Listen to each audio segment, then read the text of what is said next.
you so much for the opportunity to be with you today. I think Philip already did the disclaimer. Death by PowerPoint, I will try and not go that way, and I will start by saying, I promise you, I had not seen his slides, so we did not rehearse the conversation. Having said that, really excited to be in the room and having a conversation about smart government. And I know, I think our CEO of Konza started off by saying e-government. Philip has teed off with the open government. I will try as much as possible to wrap that together into what the title of this event is. So despite the fact that my slides say driving digital transformation in government, I actually want us to drive a conversation around what it takes to be a smart nation. And I'll explain why I'm saying smart nation. What Kenya is trying to do is significantly different from just the classic digital economy. We're trying to actually transform our society. And we've already seen examples of this in some of the things that are already in place. We all celebrate M-Pesa and the impact it's had. That completely changed the Kenyan culture and how we engage with payments, how we engage with each other. A lot, maybe a few of us used to travel so that you can go deliver money to someone. Now we don't. I sit in my living room and I send whoever needs to be paid money. So we already have that as a Kenyan culture where we've transformed. And so my conversation really today is to take us back to basics. And I said this to someone earlier. Take us back to basics for what is digital transformation of a nation so that then we are able to go deeper in our execution. And with that, let me start the conversation here. I like to start my conversation with first getting us at the same level on what do we mean when we say digital transformation. And here's my reason for doing this. There are three terms that exist that bring a lot of conversation. One is digitization. How many of you understand that one? I'm interactive, I need hands. Digitization. Okay, Josephine, I saw you. Digitalization. Have you heard of that one? And then there's digital transformation. Digitization is what we're doing where we have a digital copy of something that's physical. So a lot of where we are at in many of our government agencies is actually digitization, where we're moving from paper to digital assets. The next step, digitalization, is when we start to look at processes. When we start to look at our systems, when we start to look at our models of engagement and infuse technology in that.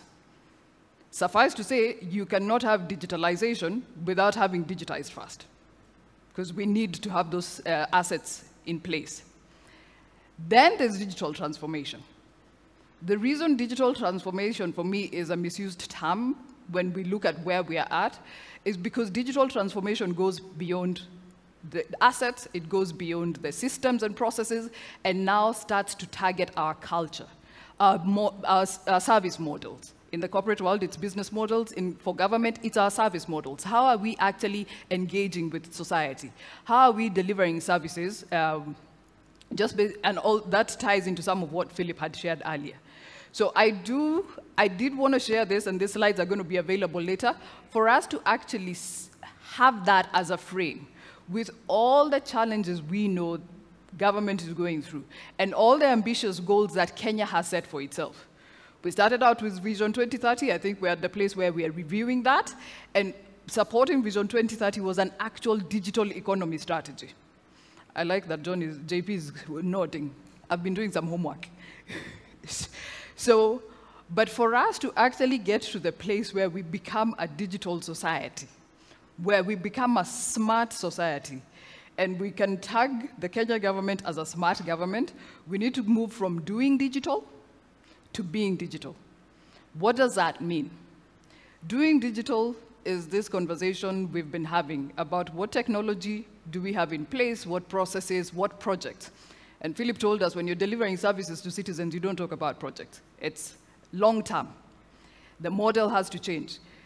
So doing digital is this conversation that we're currently having. We were tasked today by our first speaker to move from the conversation to execution. How do we move from conversation to execution, it's when we get to the place of actually being digital. And what then is being digital? Being digital is where I move from thinking process, assets, technology, to actually designing with digital in mind. So how many of us are going around and saying, you know, Kenya's population is youth first. We have the biggest youth population. Then a lot of them are born knowing digital. Technology starts with the phone for them. With that, if I'm designing for that citizen, and remember the personas that we were shown, again, I say we did not rehearse the presentations. The personas that you were shown, they're not getting their services by going to physical location. Majority of their services are coming by phone. So in designing and in actually driving digital transformation and becoming a smart government, I need to be moving, or we need to be aiming at being digital, not doing digital. So what's the trend that's driving this? I won't spend too much time here because this is the one slide that looks like it's a repetition of what Philip shared. One, it's service delivery, the demands by your citizenry. The youth that I talked about, the businesses that are super tech savvy, the things that they're looking for demand that we have a technology conversation. Managing security and privacy. It's not optional that we're going to have a cloud conversation as we go forward. Do we have the right security and privacy policies in place to actually allow for that? Then, leveraging data. Philip spent quite a bit of time on that, so I'll spare you that. The one that I want to highlight here is optimizing employee time and skills. Beyond the conversations that we have, and I'm Kenyan, so I've had this conversation about how long it takes to get service in government. Behind that is processes and systems and structures in place that cause the people who want to deliver service to not be able to do it any faster. What we're saying as we look at digital transformation and as we look at moving to being digital is that there's a push, we're seeing a push for optimizing employee time and skills. So as we're thinking about technology, it's not just the front end that serves the citizen, but for the government employees, are we actually giving you the best? So, how do we take this journey? Because again, you don't wake up, switch on, and we are digitally transformed. It's a journey. Based on different interactions across the world with different governments, different consulting firms have come up with what is called a digital government maturity model. And this model allows one to introspectively investigate where are we in the journey and also figure out where do we want to go. Analog government, I don't think I need to spend a lot of time explaining it. I have to go to an office where I fill out a form and then the paper moves from one side to the other. So that's where we've been, and that's where everyone started. Transactional government is we're now starting to introduce service delivery, but a lot of that service delivery was still being done at an analog level.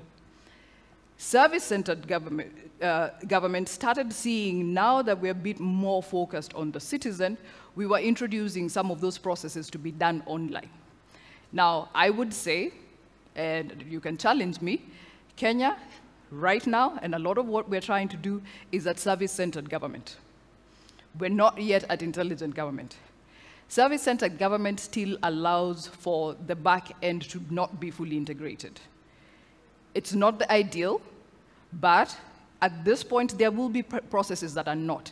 By the time we get to intelligent government, everything is integrated, data is accessible, we've broken down the silos, and we're actually operating at a level of efficiency that allows you, because you have access to this data, to actually be able to customize service. So again, remember the personas. The person who is seated in Marsabit is not, even though they might be the same age, same gender, they're not necessarily the same persona as someone seated in Nairobi, as someone seated in Mombasa. How do I make sure I'm delivering service specific to them? And we drive that, the kind of government-citizen engagement that we want. Underpinning the maturity level is, of course, technology, governance and rules, and people and culture. And that's why I said, for digital transformation to actually happen, that layer, people and culture, has to happen. It's a journey, and the journey requires that we have the right policies in place. So today, as I said, going back to basic, I want to walk us through, and I won't go into a lot of details, I'll be honest. When we typically do this, it takes about 3 hours to just walk through this part of the conversation, the building blocks. I wanted to leave us with something that we can go and check. Do we actually have this? Does this exist for Kenya? If we're talking about being smart, do we have the policies that support this? And I'm biased. I spend a lot of time in this place, so I interrogate a lot of things. I can tell you things that are going well, things where we need support, and hopefully, by sharing this, we get into a conversation where we can push these things together. First and foremost, if we're actually going to say we're a smart government, the first building block is having a national cloud strategy and a cloud-first policy. Now, a lot of the time when we say cloud, everyone freezes up, because what do you mean we're going to go to the cloud? But how many in the room are on smartphones? Now no one will raise their hand.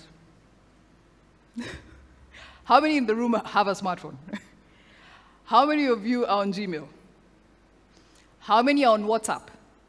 What runs WhatsApp? You send me your documents on WhatsApp. So you're on the cloud, and it's secure. What we're saying when we say developing a national cloud strategy is we look at Kenya, what does Kenya need? What are the unique attributes we have in our society? And then we design specific to Kenya. So we build a strategy that fits us, and most importantly, it has to be a future-proof. So it has to be a strategy that allows changes in technology 10, 20 years from now. We will be able to accommodate them. Next, data classification. Now, I'll go into some detail on this one later, but data classification becomes important because of the other element that I brought up, managing security and managing privacy. It's the conversation, you've seen what has happened recently with the penalties that were issued to some organization. For us to be able to actually make sure the penalties are fair, we need to have the classifications and our data strategy published for all to know. Adoption and implementation of digital identity solutions. Again, this is a big conversation in the country right now. What is the actual identity we're going to have? Can I have one identity that allows me to operate my bank, allows me to operate within government, so that I'm not having to register and use physical identity at every location? A centralized procurement function. This conversation, and this is a long conversation that happens in many governments, is how do I make sure that, one, I have visibility of what we're buying? And I want to highlight what we're buying, because government, doesn't matter which country you go to, there will be silos in terms of agencies. But how can I actually take advantage of a single procurement, which is something that we've tried before in Kenya? I think some of you might remember at the point where we were talking about shared services. That is one of the conversations that needs to happen. With that is the use of government frameworks, which is the next pillar. That allows you to, again, yes, we are buying for today, but because it's delivery of service to citizens and I need to plan long term, how do I make sure I get the benefits from strategic agreements? That also ties to flexible and adaptable finance rules, so I won't go into that for now. Then, last one on this, the digital culture and technology skilling agenda. We cannot be a digital nation if we don't deal with digital skilling. We cannot be a digital society if there are certain people who cannot access the platforms that we have. So again, just going through it, and because I've shared some of the details, I won't spend too much time. Here, I want to share the reason we're looking at a national cloud strategy is to avoid the continued reliance of legacy IT. One of the conversations I have on a regular is it's costing so much. IT is costing so much. But part of where we haven't been confident enough to go is, why is it costing so much? Investigating the investment I already have, do I have duplications? And also looking at does this actually support where we are trying to go? So that's a conversation that we are hoping to have. And when I say we, I will venture to say that it's not just me as Microsoft, it's all the technology players who are coming to you as government. Then data classification I mentioned. A big challenge, and this has come up across different governments, so it's not just a Kenya story, but it's something that we hear as an organization as we interact with different countries, is data silos between agencies. So we have the information, we're collecting it, but the reason as a citizen I go somewhere else and I have to fill out all the same data is there isn't an integration. So data is not shared. The data classification and security framework allows us as a government and the partners that you bring on to be able to integrate so that that data is shareable. Again, I talked about service delivery. The way to actually drive that kind of intelligent government service delivery is access to data. It's built on a foundation of data. Adoption of an implementation of digital strategy. This helps overcome 3 challenges. 1, the reliance on hard copy, because sometimes we know we lose that. 2nd, multiple IDs needing to be used at different places. And then, back to my previous slide, it breaks down the silos. It removes the barriers to data sharing. So if I have a single ID that allows me to access all services, then you'll be able to track my journey, because service delivery for a citizen is actually a journey through your government portals. I talked about the centralized procurement function. Again, I'm just showing this so that we can drill down a bit to challenges that we have seen that we're aware different governments are trying to address. And we do see that when there's an overall strategy that's defining the procurement, that is defining what digital transformation looks like, you're able to break that down. The previous speaker, Philip, talked about sustainable financing. Sustainable financing requires that we budget for technology differently. So we cannot, as Kenyan government, as players in the sector, be budgeting for projects within one entity. Even we're doing digital transformation, it's looking at where is this going to impact. So again, the citizen service journey, designing with that in mind, and then making sure the budgets are actually factored in. The other thing is disparate technology approaches. For me, and having been in the sector, I can raise my hand. Again, that first pillar that I highlighted, a cloud strategy that is then followed by clear data classification, will help remove some of this disparate technology buys, because we already know what we need, where to deliver what service, and that's planned ahead of time. So to actually be able to do this, one of the things that tech companies are starting to bring to the table is knowing that government buys different from how any other organization buys, having government framework agreements. 1, it removes every entity having to negotiate for themselves, and 2, it removes the lack of oversight and enables whoever holds those frameworks, whoever is managing the frameworks within the government, to actually be able to have oversight. So we know exactly what we're paying for, when we're paying for it, and again, this circled back to our budgeting and how we do that so that it's actually driving the kind of transformation we want in society. I think this one I can just leave it there, and you will see it's a conversation we're constantly complaining about. We're wasting our spending. Why are we investing in all these things? How do we do that, though? I started with a national cloud strategy. A cloud strategy that tells us this is where our data should sit. This is what we consider sensitive data, what we consider data that can be stored on the cloud. A strategy that also tells us these are the projects we want to run, and we're running them targeting something, a specific set of outcomes. Technology buying needs to move from being a CapEx discussion, and that's the long-term financing conversation, to being an OpEx discussion. And that only happens, honestly, when we stop looking at technology procurement as a project. Because as we were told, again, by my previous speaker, technology, digital transformation is not project-based.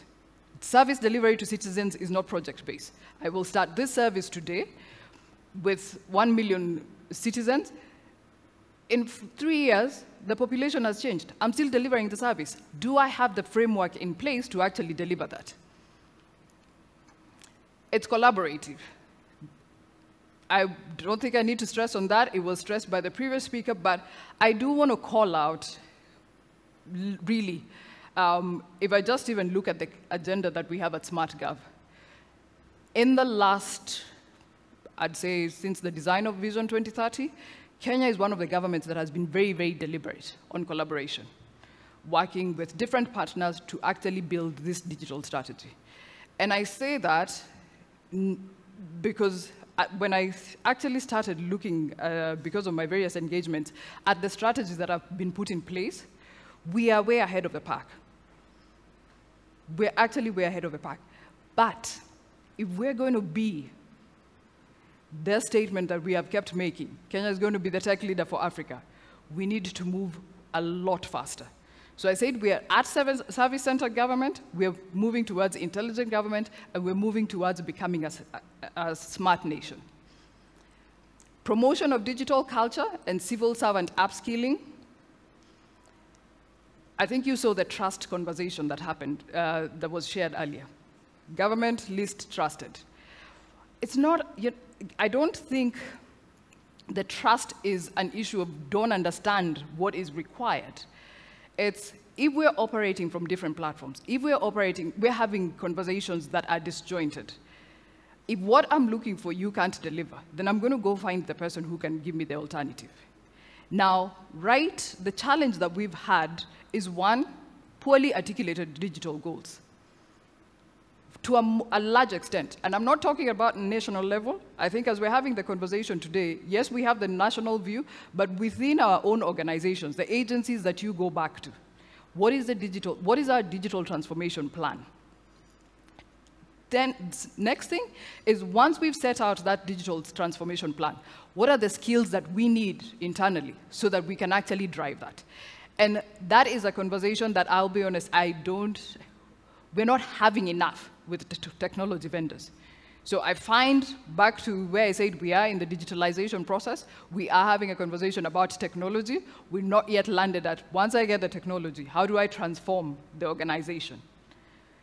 You're talking to partners who transform their organizations every couple of years.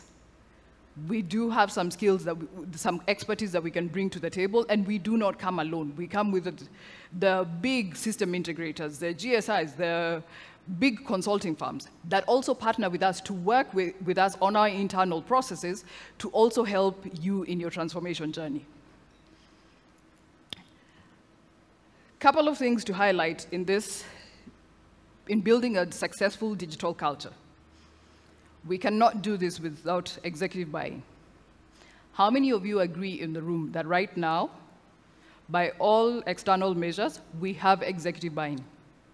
The digital transformation is being led from the top. So we are in the most opportune time to be having this conversation about transforming our organization, because we have sponsorship. Next, once we've figured out what our vision for this smart government is, we need to look at what is the culture that actually drives smart government. So do our employees, do our government staffers understand what digital transformation looks like for them every day and what they're delivering to the citizens? And do they see the benefit so that then we have the buy-in in transforming the culture? Again, the last one, upskilling our civil servants. And for me, this is a bit of a personal campaign. I have a few of my colleagues here, so they know I share this at very many meetings. The expertise that sits with our current government officials is immense. They carry knowledge that we're not going to be able to replace, at least in the short to medium term.